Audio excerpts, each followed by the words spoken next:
Hello students, welcome back to Lutfus tutorial blog again. আজকে একটি প্রশ্ন নিয়ে এসেছি। এখানে প্রশ্নটি দেওয়া আছে, নিচের কোনটি একটি নিখুঁত সংখ্যা বা পারফেক্ট নাম্বার?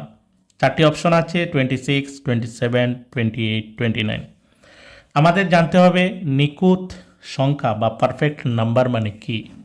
আমরা যদি বইয়ের ভাষায় দেখি তো সেটা হচ্ছে যে সকল সংখ্যার প্রকৃত উৎপাদকগুলির যোগফল সংখ্যাটি হয় তাকে নিখুঁত সংখ্যা বা পারফেক্ট নাম্বার বলা হয়। কথাটি হচ্ছে প্রকৃত উৎপাদক মানে কি। আমরা একটি সংখ্যা নিলাম 4।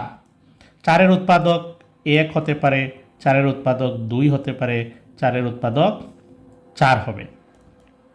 তো এখানে এই 4টি কিন্তু প্রকৃত উৎপাদক নয়। উৎপাদক হচ্ছে এখানে 1 আর 2, এই দুইটা। ডেফিনেশন অনুযায়ী কোনো সংখ্যার প্রকৃত উৎপাদকগুলির যদি যোগফল সেই সংখ্যাটি হয়ে যায় তাহলে তাকে বলা হয় পারফেক্ট নাম্বার।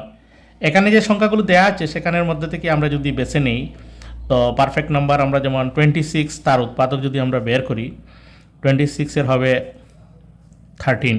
তো কি হচ্ছে উৎপাদক 1, 2 আর 13 আর নিজে 26।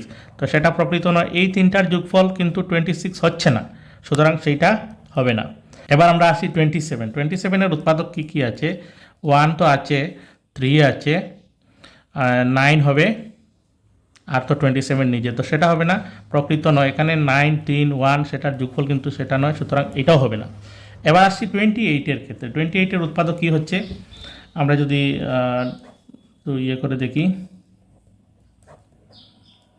তো দেখা যায় এখানে উৎপাদক 1 হচ্ছে, 2 আসছে, 4 আসছে, দেন 7, তারপর 14।